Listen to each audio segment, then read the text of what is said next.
Ya. Llegamos al hidrocarburo, que es un disolvente, que quiero acordarlos, explosivo, debajo de presión, solamente manejable porque cuando no está debajo de presión está expandiendo unos 9 veces más grande y está llenando al cuarto o hasta, creo que mucho más, creo que es como 1000 veces. Yo necesito que ver a este número, el nivel de expansión debajo de vapor, pero es muchísimo el cambio de la presión debajo del líquido en comparación con la forma de vapor. Y además es un gas pesada. Y un gas pesada quiere decir que va a juntar alrededor de nuestros pies. No va a subir como cualquier otro vapor, como el vapor de agua ni nada. Y entonces la filtración por scrubber de esos gases explosivos necesita que estar abajo, no arriba. Y todos los equipos necesitan que ser contraexplosivos si está trabajando con ese gas en el aire, porque cualquier enchufa, cualquier cámara que está revisando al laboratorio, cualquier luz puede hacer ese pequeño chispa que puede hacer a un problema. Pues hay que tener mucho cuidado específicamente con ese disolvente. Pero esto ya dicho, los equipos que se usan para extraccionar con hidrocarburo pueden empezar en unos $2,000 o $3,000. Son un tubo de acero inoxidable y lo profesionalizado, porque antes estaban haciendo afuera, en el aire libre, lejos de electricidades, con la planta en sí nomás, con tubos. Pero pues lo profesionalismo que ha llegado ahora tienen en circuito cerrado, que vamos a enseñar si tenemos tiempo unos videos que lo va a explicar, pero quiere decir que hay un tanque de recuperación del gas, hay un tanque de recuperación del aceite y hay un tubo de donde se hace esa extracción y expone el disolvente a la materia prima para extraccionarlo, calentar a este recuperador del aceite para luego volver a condensar el gas en otro tanque donde se puede volver a usar, parecido al etanol. Además, nosotros hablamos de disolventes hidrocarburos porque hay múltiples que se usan en la industria canábica. El butano es el más conocido y es el más simple de usar porque es el gas que tiene la presión más baja cuando está en un líquido. Y pues todos los extractores hidrocarburos están listos para trabajar con el butano, al menos que están listos para la presión y sellados para el vacío, y siempre hay que tener cuidado para probar los equipos para el vacío antes de meter cualquier química o cualquier muestra. Pero pues el propano es un disolvente en una presión muchísima más alta que el butano y tiene otras propiedades que pueden ser beneficiales para la extracción, pero hay que tener muchísimo cuidado y tal cual como hay que saber el rango de la presión y temperatura de los extractores de CO2, hay que saber el rango de la presión de los extractores hidrocarburos. Muchos que no pueden trabajar con propano, sí pueden trabajar tranquilamente con butano, pero la gran mayoría de los que trabajan con butano no pueden trabajar con propano por la presión o pueden convertir ese extractor a un explosivo hecho de acero inoxidable, tirando acero inoxidable en piezas por todos lados del laboratorio. ¿Qué ha pasado? Y entonces hay que tener muchísimo cuidado hablando con el proveedor de para qué se usa su extractor. Para butano o propano o el isobutano, que es un isómer del butano que tiene propiedades distintas. Pero es muy común también combinar los diferentes disolventes para también combinar sus ventajas. Por ejemplo, el butano tiene mucha más capacidad de extraccionar cannabinoides en una eficiencia mucha más alta que el propano. El propano tiene mucha más propensidad de extraccionar ciertos terpenos. Y entonces a veces hay gente que hacen una lavada con butano y una lavada con propano por cada beneficio, o mucho más común todavía es mezclar por ejemplo, un 70% butano y 30% propano es una mezcla muy, muy común, pero diferentes procesadores piden diferentes mezclas para aprovechar de los beneficios de cada uno a la misma vez. Pero de nuevo hay que asegurar que el extractor está listo para ese tipo de presión.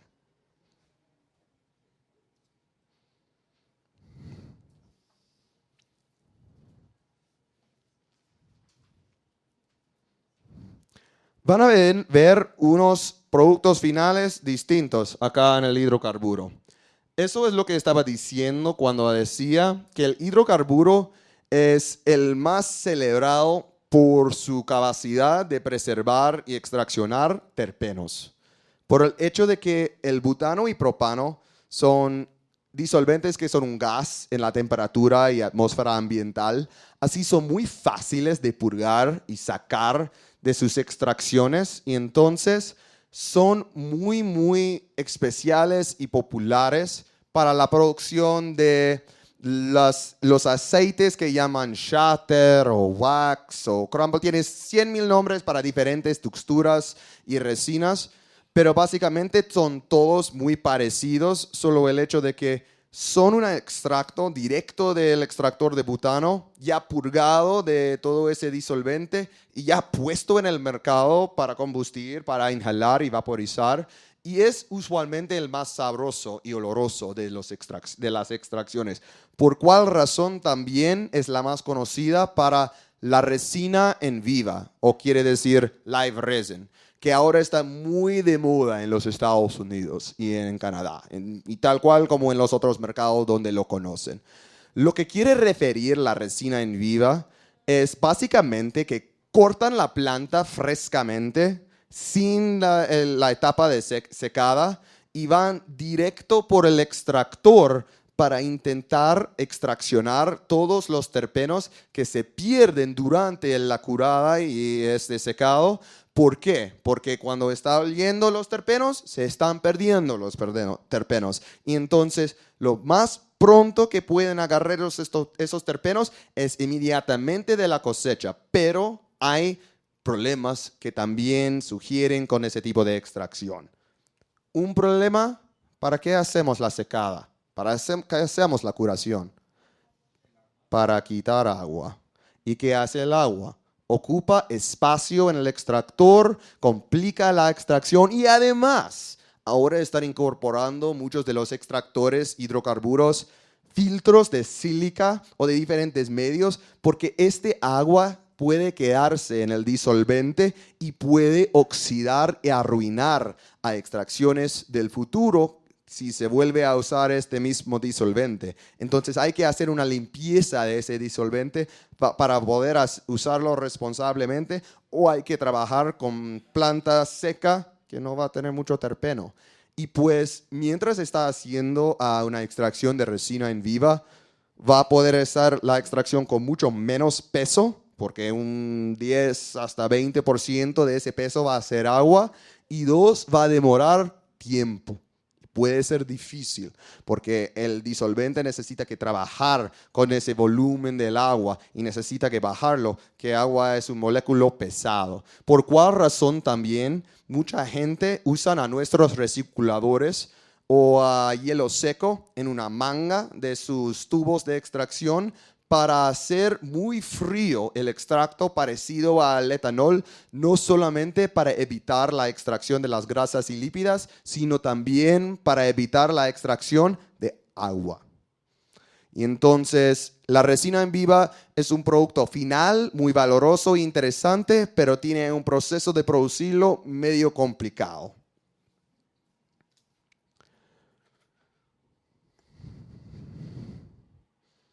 Como dije antes, los primeros equipos que estaban en los laboratorios canábicos eran los hornos de vacío. Y la razón por cuál es porque la industria empezó con las extracciones de hidrocarburos porque, como ustedes me imagino que saben, cualquier negociero del cannabis o cáñamo industrial no puede ir a un banco para sacar a un puesto o a un dinero para una inversión. Tampoco lo puede guardar allí. Y esa dificultad generó una dificultad grande en los primeros productores de extracciones canábicas en comprar los equipos y montar los laboratorios de la producción. Y entonces por eso los fabricantes de los extractores hidrocarburos buscaban formas de hacer extractores que salían muy a cuenta. Pueden ser unos miles de dólares y siguen existiendo muchos de esos proveedores y han avanzado bastante. Entonces, de nuevo, si quieres sugerencias de esos tipos de proveedores, de extractores, están todavía y es más costoso el montaje del laboratorio y del sitio donde se va a hacer la extracción, sino el extractor en sí. Y en el principio de la industria, desafortunadamente, las regulaciones no eran así y la gente no estaba haciendo de una forma tan segura. Y pues lo hacían mucho en el aire libre, lo hacían mucho en sitios donde no había ningún fuente de una chispa, y así funcionaba la industria hasta que llegó la legalización y la regulación. Ahora necesitan cuartos contra explosivos, ventilación contra explosiva, y pues esos recursos hay que invertir también, pero al menos el extractor en sí no es tanta inversión, es más el laboratorio y el disolvente en sí. Por eso nosotros primeros éramos conocidos más que todo por nuestros hornos de vacío galardonados en la industria. Nosotros ganamos como 3 o 4 de los premios High Time Stash Award para mejor producto del año. Ganamos al Expo Grow España para mejor producto. Y es porque era el primer horno de vacío que tenía a la uniformidad de que el gramo número 1 en esquina tal cual, que va a valer un 50 o 100 dólares cuando llega el producto final, tal cual como en la otra esquina, el gramo número 10.430 y tantos, sean de la misma calidad y sean lo mismo para el paciente que lo va a recibir. Pues por esto, por nuestros controladores que son del 4ª generación, que calienta muy lentamente si se calibra bien para no sobrecalentar y arruinar su material, pero también dejar una calibración en una temperatura más alta para también hacer descarboxilación o otros tipos de procesos, pues todo se incorpora en un horno de vacío que estaba y sigue estando en un propuesto y precio muy bueno para el mercado por la calidad. Yo conozco a universidades y laboratorios que reemplazan a sus hornos de otras marcas del triple del costo y se quedan mucho más felices con la calidad nuestra. También nosotros contamos como el primer horno del mundo para poner luces en la cámara, que era ¿cómo se dice? Un avance bien grande para la industria por el hecho de que hay que estar mirando al extracto y fijando cómo es la calidad. Pues los hornos de vacío son muy, muy importantes para las extracciones hidrocarburos y por las mismas razones de CO2 y etanol, si quiere llegar a un destilado de alta concentración o si quiere quitar las grasas y lípidas que pueden ser carcinógenos en esos productos finales, se puede hacer la dilución en etanol, el congelamiento, winterization, la filtración, la evaporación por el rotovapor y la destilación fraccionada para hacer de nuevo la destilación de alta concentración. Los congeladores tienen una importancia de nuevo mucha más importante acá en el proceso hidrocarburo que en los otros procesos. ¿Por qué? Porque de nuevo, con el hidrocarburo, ¿qué estamos mirando? ¿Qué estamos deseando? ¿Para qué estamos intentando producir? Los terpenos como uno de los productos finales más importantes. Y entonces, para preservar los terpenos en la materia prima en sí, hay que congelarlo de la forma más rápida posible. Y es más, los congeladores normales, a -10, -20, lo que sea, no funcionan bueno para este proceso porque el congelamiento lento de la planta, la materia prima, haga que se mojan los flores, que convierten muy lentamente en cristales de hielo. Entonces dañan y hacen ráncido a esos terpenos y a esos componentes valorosos. Y entonces los congeladores nuestros llegan a unos menos 86 Celsius y además hacen a un dibujo allá en la pantalla LCD de la curva del enfriar para que ustedes puedan saber las especificaciones en que está su producto tan valoroso y además pueden exportarlos si van a tener un audit, si van a revisar a sus especificaciones y su proceso. Hay un USB donde se puede revisar a esas temperaturas acá. ¿Alguna otra duda sobre el hidrocarburo? Ya. Ya hablamos de descarboxilación. Si necesité que adivinar, creo que no tenemos tiempo para más videos. O regresamos si tenemos tiempo para más videos. Regresamos si no, y si no, no. Y también cualquier persona que quiera a la lista entera de los videos que nosotros tenemos en la presentación o cualquier otra duda o nota que queda después de la presentación, por favor contacten conmigo, tengo tarjetas o con Evalis o con el equipo de filtración y análisis. Estamos felices mandarles a estos links y además explicarles cualquier duda que tengan sobre los equipos y proveerles cotizaciones.